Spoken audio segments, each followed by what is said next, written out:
A new rail link between Singapore and Johor Bahru in southern Malaysia is back on track. Construction is slated to begin in January next year. Singapore and Malaysia have reached an agreement on the much-delayed rapid transit system.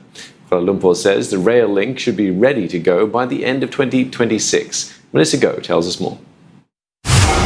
Well, since the project was first announced by former Prime Minister Najib Razak, it's been delayed several times. When Pakatan Harapan government took over in year 2018, it was deferred for review and delayed again in April this year after Malaysia imposed movement control order and Singapore put in place circuit breakers to deal with COVID-19 pandemic. And July 31st is the final deadline that both countries have agreed upon. And Malaysia Transport Minister Wee Ka Siong, speaking after responding to MP's question in Parliament on Tuesday, said all major issues have been ironed out except for the ticket fare for the rapid transit system. Now, 3 agreements, he said, will be signed at the Johor Causeway on July 30th, namely the bilateral agreement, the concession agreement and the joint venture agreement on OPCO that's going to operate the RTS. Both countries have already agreed. So it will be a short ceremony, to be witnessed by the 2 prime ministers. And it is important for us to meet the milestone of the 31st July. That has been agreed upon by the 2 countries.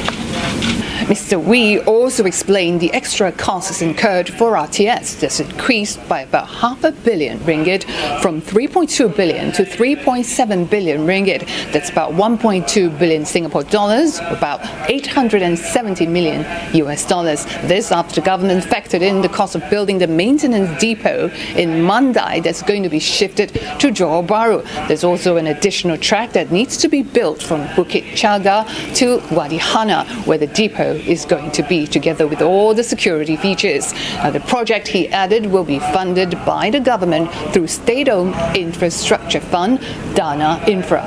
The government paid for it. It's like, anyone who do this construction is like contractor to the government. So Dana Infra will come up with the money and they will work closely with the Ministry of Finance on this. Now, construction for the 4-kilometre rail link will begin in January 2021 with the civil engineering work in the first phase. The second phase will involve the rolling stock, the signalling and telecommunications and the system testing beginning year 2025. And when operational by end of 2026, RTS, capable of ferrying up to 10,000 people one way, is expected to ease traffic congestion at the causeway. Melissa Goh, CNA, Kuala Lumpur.